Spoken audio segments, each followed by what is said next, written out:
Alright, so what we're going to do here is take a look at Roscoe's jerk set of 5 from behind the neck from earlier this week. There's going to be two major key points that we're going to focus on, and the first is going to be the depth of his dip. So you'll see here that he's coming down a little too far beyond the toes and getting too low here. And when that happens, and when you dip too low, is the hips could come straight down, which is good, but once it passes the knees, the hips will start shifting forward and scooping, and all your weight will transfer to the balls of the foot, and we want to stay centered. So this is a good place to be here. He's centered, centered, centered. Where the knees come to about the plane of the toes, he's still centered, and it'll be a great place to drive straight up.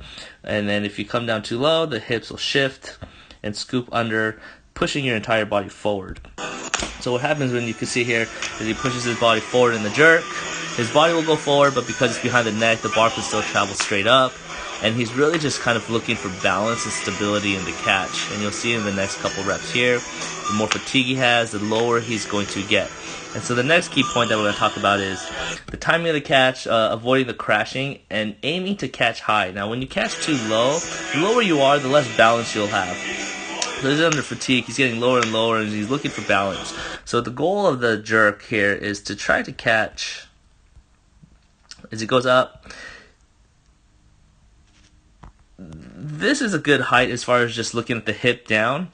Forget about the arms and the torso for a second here, but this is kind of a good height where your front leg or your front shin is perpendicular to the floor. I'd like to see that back heel up a little bit higher and straighter. But nonetheless, that's kind of a good position for his legs. And as soon as you catch, you want to be as rigid as possible. The goal is to be as tight as you can, pushing up against the bar with your feet and your hips.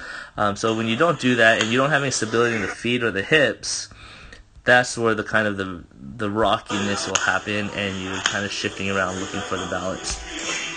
So to sum it up, and the two key points here is make sure that as you dip, you're only going to about the knees, and then you want to come straight up. And avoid coming down too low so the hips are scooping and pushing everything forward.